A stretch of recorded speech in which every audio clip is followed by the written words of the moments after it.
Bir dənə qayda deyirəm sizə eşidin, mövzudan da kənarlaşmayın çox. Bir adamı gördünüz ki, çox yaxşı iş görür, düzdür? Çox yaxşı insandır, düzdür? Sənin gözünün qabağında özü çox olub. Hər gün bir dənə ondan yaxşılıq görmüsən.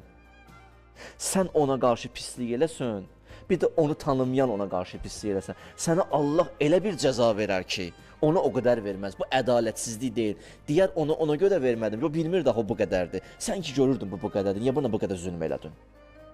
Gəl sənə bir dənə bəla verim ki, altından çıxa bilməsən. Bu qaydadır.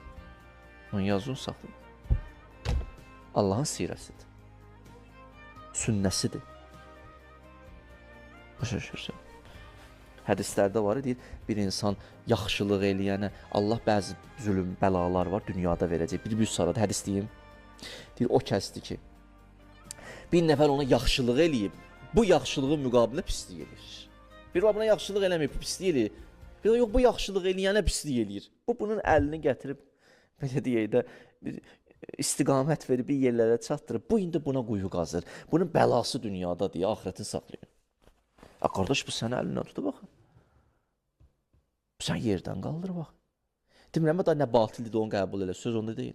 Da onu quyu qazma da. Sənə Allah bəla verəcək dünyada. Bunu arxayın ol.